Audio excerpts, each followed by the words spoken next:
Bonjour à tous et bienvenue sur ma chaîne. Aujourd'hui, je décide d'aborder avec vous un sujet un peu dans le thème Halloween, puisque c'est la période, et qui est très à la mode. Alors, il s'agit de l'outil que l'on appelle Ouija, très souvent assimilé à un jeu de société.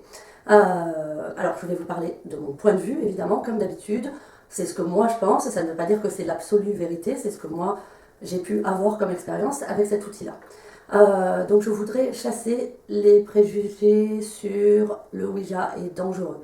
Alors, certes, il y a un danger avec le Ouija, bien sûr, mais il y a également un danger avec les autres outils de médiumnité, tels que les baguettes de sorcier, le pendule, la boule de cristal et bien d'autres. Je sais que certains utilisent des runes, etc. Donc, simplement, je vais vous confier ça. Ma toute première communication avec l'au-delà s'est effectuée quand j'avais 13 ans. Euh, cette année-là, je n'avais pas de pendule, de Ouija, etc. Vous imaginez bien, je ne savais même pas que tout ça existait, à part que j'avais été invitée chez une amie et on a pratiqué une séance de Ouija fabriquée maison. C'est-à-dire que c'est un papier que nous remplissons avec les lettres de l'alphabet, les chiffres, le oui, le non, le au revoir. Et en fait, nous l'avons fabriqué maison. Donc, c'est pas la planche en bois Ouija, d'accord? Donc, il est fabriqué maison. C'est cette communication qui était en jeu pour mes amis et même pour moi, euh, finalement, a répondu plus qu'on s'y attendait à nos attentes, puisque nous avons établi une communication.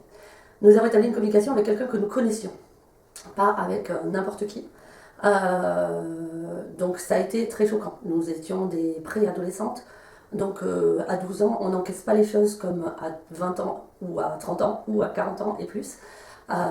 Du coup, pour nous, c'était décuplé, alors qu'il s'est passé des choses, certes, c'est sûr, nous l'avons vu, mais j'en ai un souvenir très choquant, alors que c'était pas aussi choquant que ça. Donc là, on avait fabriqué, vous allez me dire. Donc ça fonctionne très bien avec un papier et un verre, voilà. Donc déjà, pour dire que oui, ça fonctionne. Le danger est bien sûr que vous ne savez pas à qui vous vous adressez. Clairement, c'est le danger dans toute communication avec l'invisible. Et donc, tous les outils que vous allez utiliser pour tenter un contact sont, disons, dangereux. Voilà. Alors, je sais bien que le Ouija a une particularité, c'est qu'il a été créé avec un égrégore néfaste pour appeler certains démons. C'est, disons, presque une légende. Hein. En tout cas, peut-être que le tout premier Ouija a été créé à cet effet.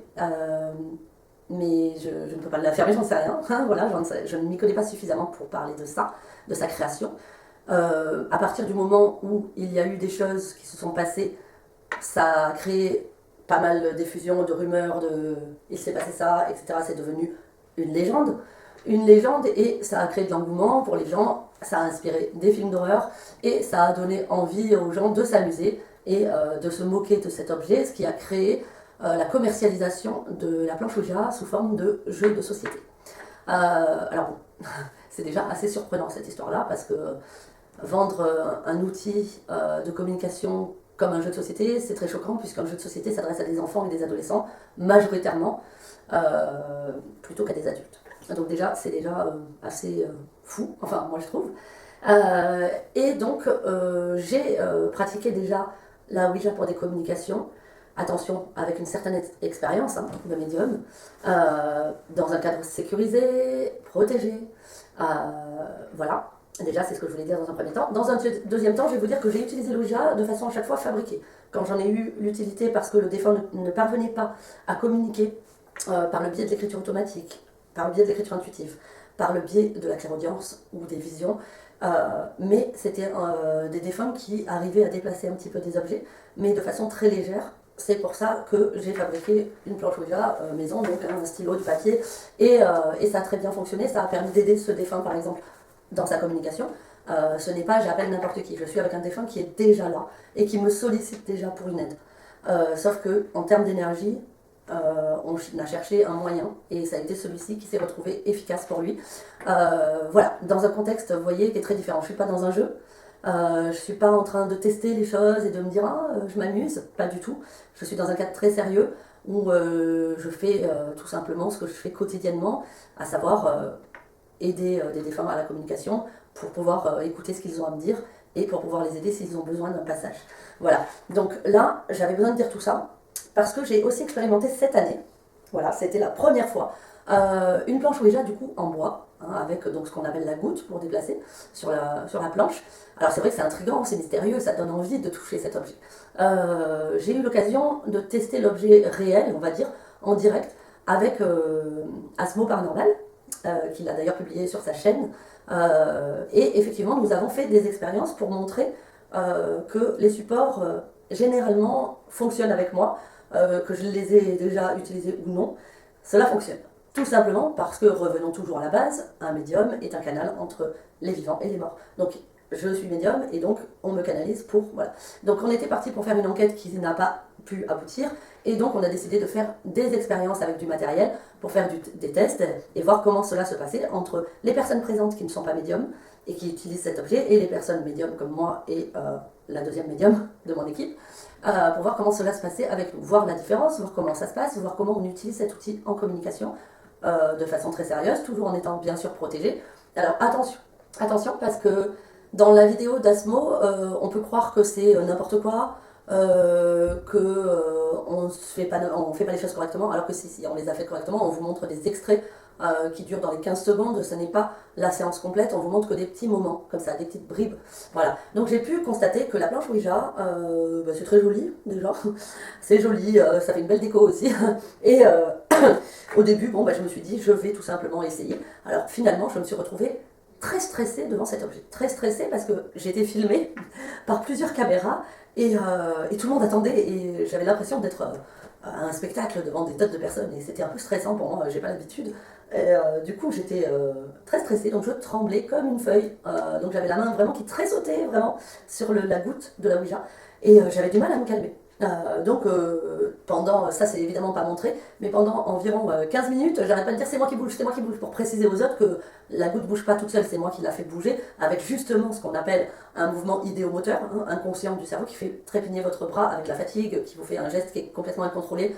Voilà. Et du coup, j'arrivais pas à me concentrer, j'attendais de voir comment ça fonctionnait, et j'avais peur d'influencer l'objet. Donc j'étais dans un... Voilà, il a fallu un sacré moment avant que je réussisse à correctement l'utiliser, alors qu'avec un papier et un stylo, ça s'est très bien passé et plutôt plus rapidement que dans ce moment-là.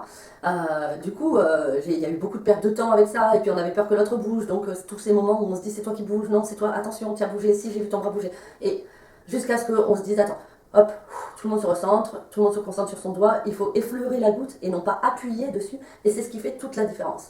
Alors ça peut paraître complètement bizarre, mais en fait il ne faut pas appuyer. Il faut avoir le doigt à peine qui effleure, donc c'est assez dur à gérer.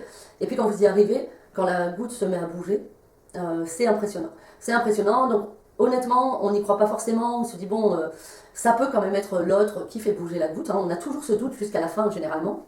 Enfin moi c'est ce que je l'ai ressenti comme ça. Et en fait au moment de fermer la séance, quand on ferme la séance, à ce moment-là, ce qui est incroyable, c'est que là il faut qu'on appuie sur la goutte. Donc là nous on était trois, il a fallu que 3 doigts appuient sur la goutte. Et du coup qu'on ferme la séance, et pour fermer la séance, on doit appuyer et tourner. Et là, on sent totalement que c'est nous qui bougeons la goutte, contrairement au moment où elle s'est déplacée, ce n'est pas du tout la même sensation. Voilà, donc ça s'est bien passé. Bien sûr que certains, en visionnant la vidéo, ont eu peur et m'ont dit mais ça s'est mal passé, il fallait pas faire comme ça, vous n'étiez pas en sécurité. Alors si, hein, on était en sécurité, comme je vous disais, on montrait que des tout petits moments, des petits instants de ce qui s'est passé. En fait, il faut savoir qu'un esprit qui vient vous parler, qui réussit à entrer en communication avec vous, il le fait grâce à l'énergie qu'il y met. L'énergie, il la puise avec d'autres âmes qui l'entourent et qui vont l'aider à communiquer. Et du coup, il ne maîtrise pas cette énergie-là. Ce qui fait que quand on est en écriture automatique, des fois, le stylo part, on n'est plus du tout sur la feuille, et puis ça continue, et ça s'éloigne carrément de la table, du support écrit. Ça peut être compliqué, et pourtant, d'un seul coup, tout est sur la feuille tranquillement, tout doucement, puis d'un coup, ça part en vrac, et ça s'intensifie, ça noircit presque à trouer le papier, alors que le défunt, juste, est en train de communiquer de la meilleure façon possible pour lui.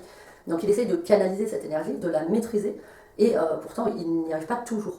Donc ce qui explique ces débordements. C'est pareil avec le Ouija, c'est pareil avec les pendules, c'est pareil avec les baguettes de sorcier. Tout ça, c'est la même chose. C'est un outil de communication. Et là, on se retrouve face à des défunts qui ont du mal à maîtriser les mouvements. Je me suis retrouvée à un moment donné à le faire debout parce que je trouvais ça plus facile que d'être assise, parce que assise, je touchais la table et du coup, j'avais peur que ça soit aussi gênant pour la planche, de la faire bouger, etc. Comme quoi, on ne se fait pas toujours confiance, voilà. Mais moi, je suis quelqu'un de rationnel. J'ai besoin de comprendre les choses, j'ai besoin de pouvoir les expliquer après. Donc, c'était super intéressant d'expérimenter. Et à ce moment-là, je me suis mise debout pour le faire. Et lorsque je l'ai fait debout, j'ai été poussée sur le côté, sur la hanche. Alors, quand je suis poussée, il faut savoir que je ne suis pas poussée par des mains réelles. C'est comme si on se prenait un meuble. Voilà, c'est comme si on tapait dans une commode. Voilà, c'est cette sensation-là, comme si une commode vous fonçait dessus et puis bah. Donc du coup, je suis poussée. Et là, tout de suite, donc ils ont coupé, ils ont essayé de se rassurer, ils ont eu tous peur. Et je leur ai dit, mais en fait, tout va bien.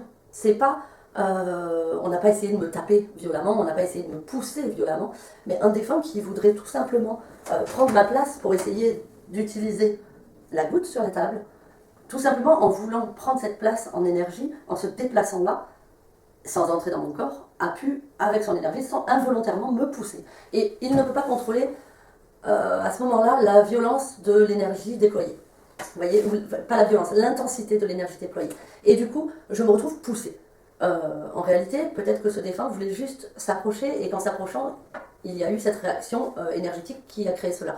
Je vais bien, voilà. Ensuite, on a été confronté à des défunts qui étaient là pour s'amuser, ce que j'appelle des esprits joueurs. Certains disent des esprits malins, ce ne sont pas des esprits malins. Nous sommes face à des esprits qui sont joueurs, qui en fait, eux, sont dans le bas astral, et ils veulent y rester parce qu'ils ont peur de la suite. Et l'idée de passer les inquiète. Ils ne savent pas ce qu'il y a après, et donc ils se contentent du bas astral, on va dire.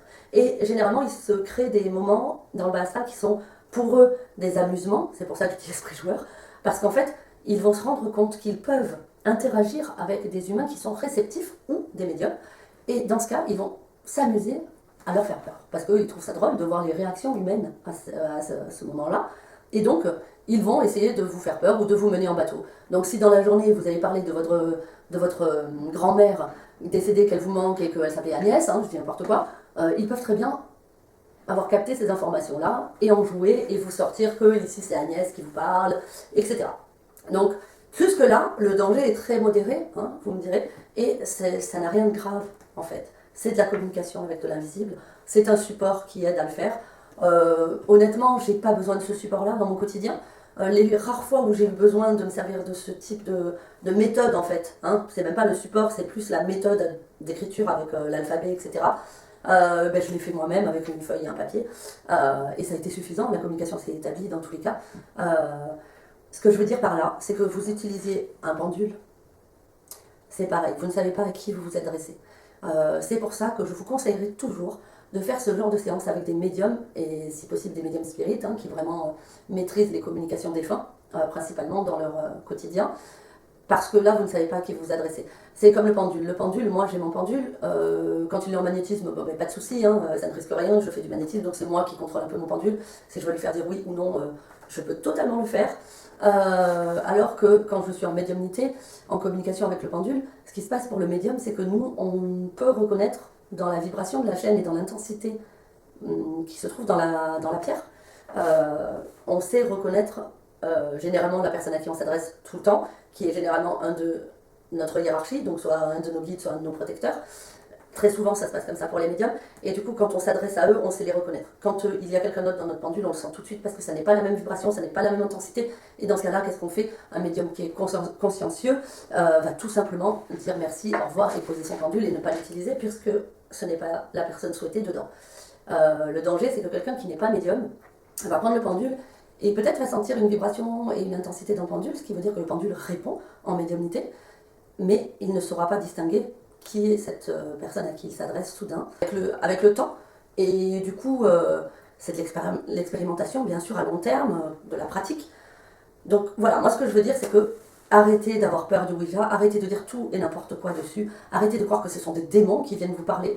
Je ne dis pas, attention, je ne dis pas non plus qu'il n'y a pas de possibilité qu'il y ait des démons autour de vous. Je ne dis pas qu'un démon ne communiquerait pas pour se moquer de vous.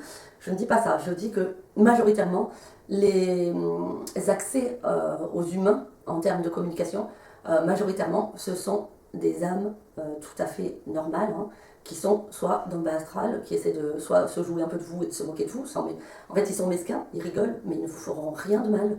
Soit c'est un défunt qui a besoin d'aide et qui enfin a réussi à établir un contact avec quelqu'un pour pouvoir essayer de trouver de l'aide. Voilà. Et donc, dans ces cas-là, vous êtes face à des personnes comme vos proches décédés, et il n'y a pas de raison d'avoir peur, il n'y a pas de raison, il faut savoir que c'est pas possible d'entendre à chaque fois le Ouija, c'est dangereux. En fait, quand vous faites des cartes aussi, c'est pareil, un tirage de cartes. Moi, je sais que quand je fais un tirage de cartes, toutes les pratiques que je fais sont en médiumnité. Je ne fais pas un tirage de cartes basique, enfin, je peux le faire, hein, je peux le faire, mais c'est simpliste et ça ne m'amène pas aussi loin que lorsque je le pratique en médiumnité. En médiumnité, ça veut dire que je suis en contact avec soit ma hiérarchie, soit un défunt qui est lié à la personne qui consulte et qui va m'orienter dans le tirage. Voilà, il va orienter le tirage. C'est comme dans un soin énergétique, mes soins énergétiques, je les pratique en médiumnité. Donc je travaille avec mes guides et mes protecteurs, ainsi que les guides et les protecteurs de la personne à qui je fais le soin. Il y a une énorme différence entre travailler comme ça, parce que déjà ça prend énormément d'énergie, beaucoup de temps, et en même temps, c'est complet. C'est un soin qui est complet, c'est un tirage de cartes qui est complet et qui apporte plus de précision. Voilà. Par contre, évidemment, je n'ai pas de repères dans le temps. Ça, ne vous attendez pas à des repères dans le temps, je n'en aurai pas. Mais voilà, en fait, le Ouija est un outil de communication. Je pense que moi, il ne m'est pas spécialement utile dans mon quotidien. Je n'ai pas besoin de ça pour communiquer. Vous pouvez l'expérimenter, mais dans ce cas, protégez-vous. Vous savez que pour vous protéger, il faut vous adresser à vos guides et à vos protecteurs. Il faut leur demander de vous accompagner lors de cette séance. Il faut mettre des bougies en triangle et ne pas sortir de ce triangle pendant toute la séance. Il faut que le triangle couvre toute la surface où vous vous trouvez et que vous ne dépassiez pas sur les bordures invisibles de ce triangle. Il faut faire cela en sécurité, il faut toujours remercier, il faut être respectueux envers les défunts parce que si vous voulez expérimenter et communiquer, il faut avoir un certain respect. Voilà, tout ça c'est des règles de base, je les fais et je les mets en pratique au quotidien, que je fasse un tirage de cartes, un soin énergétique, une communication défunt, c'est obligatoire. C'est pas vous dans la matière en mettant 3 gouttes de gros sel ou d'huile d'olive que vous allez être suffisamment protégé. Non, vous allez pouvoir vous protéger grâce à vos guides et vos protecteurs qui eux sont en action de protection pour vous à ce moment-là. C'est eux qui mènent la protection la plus importante. Ça n'empêche pas de sécuriser avec du gros sel encore plus, vous pouvez le faire, mais le plus important c'est quand même de s'adresser à ses guides et à ses protecteurs. Je suis désolée que je me répète en boucle, mais c'est essentiel. C'est essentiel pour toute personne qui souhaiterait expérimenter ces choses-là. Et ce serait inconscient de ne pas vous le dire. Et bien sûr que vous vous mettez en danger à vouloir communiquer comme ça dans le vide avec n'importe qui, puisque vous ne savez pas à qui vous vous adressez. Pour le savoir, c'est assez compliqué. Un médium, lui, va avoir d'abord un contact avec ce défunt, des informations sur ce défunt, avant d'utiliser ce type de support. Donc là, on sait à qui on s'adresse et on sait que le support est utilisé de façon biaisée selon les réponses à certaines questions. Voilà. Alors que quelqu'un qui n'est pas médium ne peut pas avoir ce type d'informations en amont, donc c'est important. Mais que vous utilisiez des baguettes de sorcier ou un pendule, vous vous mettez dans le même type de danger qu'avec une planche Ouija. Donc j'avais besoin de rétablir ça, parce que les gens pensent que le Ouija c'est très dangereux, alors qu'un pendule ça ne l'est pas, et c'est totalement faux. C'est un outil de divination, comme on dit, et en fait tous les outils de divination sont à utiliser avec une certaine maîtrise et une protection. Donc voilà, c'était ça que je voulais dire aujourd'hui. Si vous avez des commentaires, n'hésitez pas. J'essaierai d'y répondre dès que possible. Et restez bienveillants et respectueux. Je vous souhaite une bonne journée. À très bientôt.